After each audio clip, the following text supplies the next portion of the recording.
Thank you for clicking play on the video. I'd like to ask you to click the thumbs up, subscribe to our channel, and ring that notification bell so that you can get alerted every time we bring out great content. Thanks.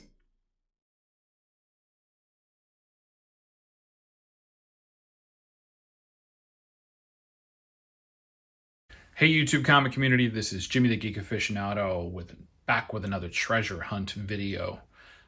This time I was taking a swing route a little bit south from where I live and just kind of went south and then swung west and back up to my house. Stopped off at a few stores in the northern Chicagoland area and picked up a few goodies here and there. I don't remember why I was up. I think I was just out, looking for books. But you know how it is. Hunter's got to hunt, right? And this hunter found some really cool stuff. Particularly starting off with this Adam Hughes copy of Fairest. And this is issue number 2 from the 12-issue miniseries. So this is from Fables. I love Adam Hughes' work. Anytime I find it and it's something I don't have, I'm going to pick it up. And I picked this one up for $5. Also picked this up for $5, and I gotta swap out the bag and board on it because it's just not doing it justice. But this is John Carter, Warlord of Tomorrows, issue number 11. This is the origin of Dejah Thoris. All right, now keep Dejah Thoris in mind. I love the character of Dejah Thoris. I love the way that they portray her. Very Boris Vallejo, Frank Frazetta, fantasy style, like barbarian style. Dig it. Super happy with it. And super happy with this. Just excellent newsstand copy of Uncanny X-Men number 164. First appearance of Binary. Carol Danvers becomes Binary. It's one of her incarnations. You might have seen her change into that suit a little bit when she was going through her suit options in the movie. Expectation that she could possibly become Binary in an upcoming film. So a little bit on the spec, but we're going to get this slabbed up and look for a nice high grade on it. And moving along, checked out their Batman section and found some good stuff. This is Detective Comics number 396. Falling directly into my I need to get more of the Bronze Age to current Batmans that I'm trying to accomplish. Along with this one here, this is 462. Changing the title again. Nice copy though. And 449. Again, with a title change. This was a section where they went back to the thicker trade dress at the top, which was super cool. 446. And these are all, solid copies. This one's probably like a VF. It's got some spine creases and everything, but nothing major. 507. Again, changed to the trade dress. And then finally, last copy I got, 535, with the crazy quilt. I love these kooky little guys that they have Batman fighting all the time. Anyway, good times. Got a lot of really good books for a good price, $5 each. I can't go wrong with that on Batmans. Trying to find Batmans for cheaper than that, honestly, is incredibly difficult.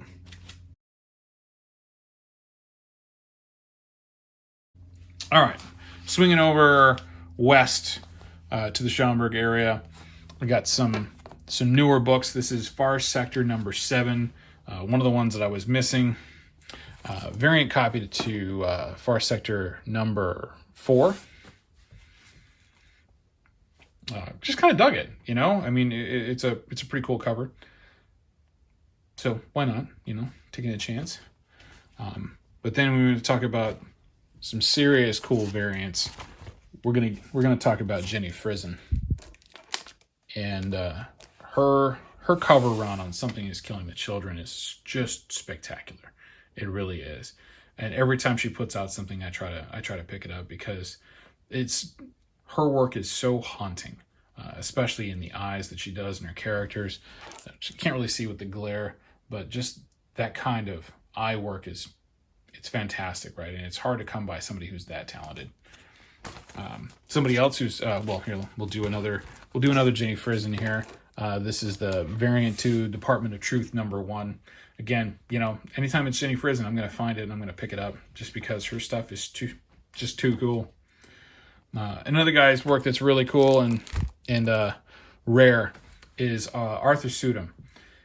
He does a lot of the zombie stuff, right? So if you remember the Marvel Zombies original run, all the homage covers to classic Marvel stories were all done by him. And this is him doing an homage to Star Wars movie poster with a Mars Attacks Red Sonja. I saw it and I had to get it. I just, there was no way that I was going to not get this book just because it had such a cool look to it, right? With Red Sonja being Luke. And then we're going to keep talking about spectacular artists here. Can't help it, right? Joseph Michael Linsner. This is Red Sonja, issue number 17, variant. All right, and we're going to try and fix that glare. I apologize. I love Mylar, and I love how Mylar looks, but sometimes it just does not translate well onto, with light.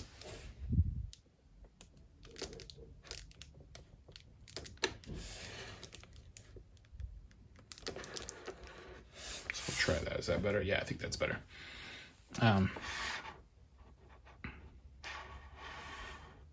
Here we go. Okay, so that's issue number 17, Joseph Michael Linsner. Fantastic artist, and I love the work that he's been doing on specifically Dejah Thoris. Dejah Thoris, issue number 1. Beautiful cover. Just stunning work that he does. In particular, this one, this is issue number 5.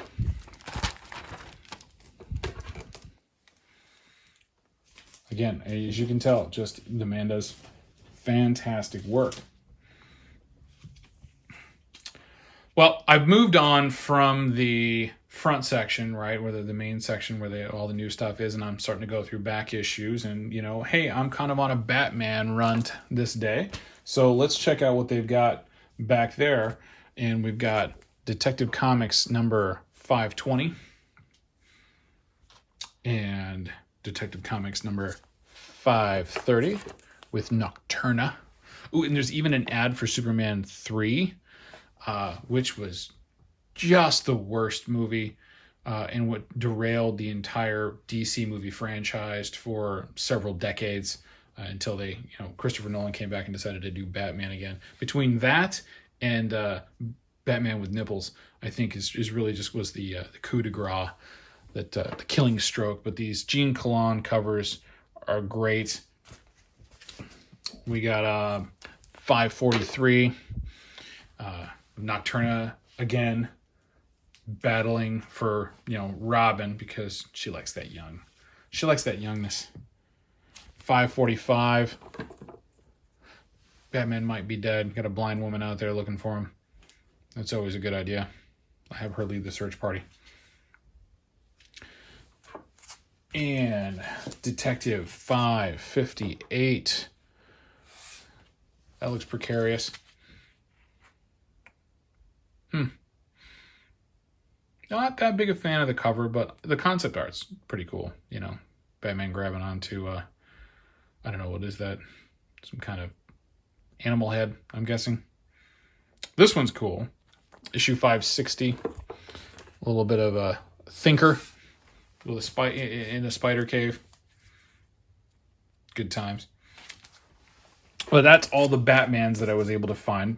I did, however, find this guy. DC Superstars number 18 with Deadman and the Phantom Stranger. I've been on a kick trying to get a lot of the DC horror books, specifically the ones that I like, Phantom Stranger, The Demon, Swamp Thing, those guys, right? Like those issues from the 70s. and Spectre from the 60s and 70s. Because I enjoy them, right? They're fun books. They're good stories. They're well written. They're solid, fun characters that kind of deal, in the magic and occult area. But it's still a lot of fun. But this was got to be probably the best pickup from this particular trip. This is one that I have been looking for quite some time, and they always want so much money for it. But this is Strangers in Paradise, issue number 1. This is volume 3, and this is a Jim Lee Wildstorm style variant, right? So Jim Lee did the art on it. You got a lot of Wildstorm characters in there, and you've got Kachu and Francine. It's just it's a funny cover, and it's just it had a low print, but I dug the hell out of it. And I'd been just trying to find it for a super long time, and finally I came across one that I thought was a good price, an affordable price, and I pulled the trigger on it. I'm done with this store. This is the last couple of books that I got from there, and we're gonna start heading north.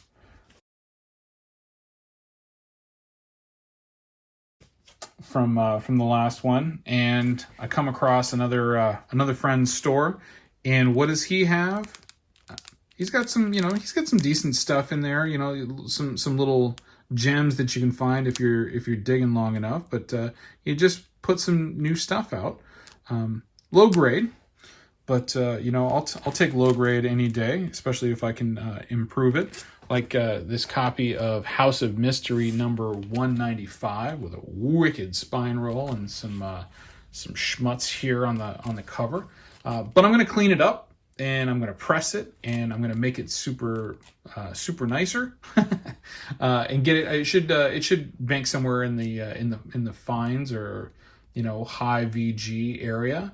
It's got some it's got a little bit of damage to it. But if you're not familiar with this book, this is number 1. It's a Bernie Wrightson cover from 1971 with this massive bat attacking a running townsman, but within the pages of this book is the very first prototype of Swamp Thing, right? This was released actually after House of Secrets 92, but it was drawn and written and produced prior to it.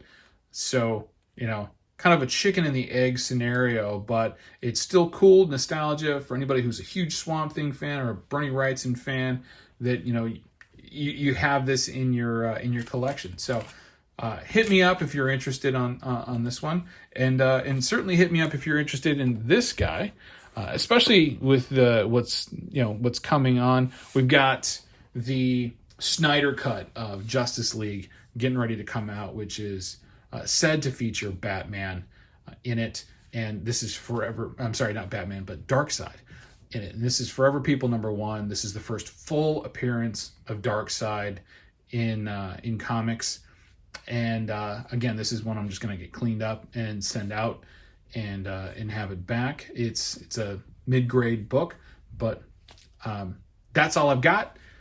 Thanks for joining. Thanks for clicking play. Go ahead and click like if you dug the video. Click subscribe to check us out for some more, and we'll talk to you soon.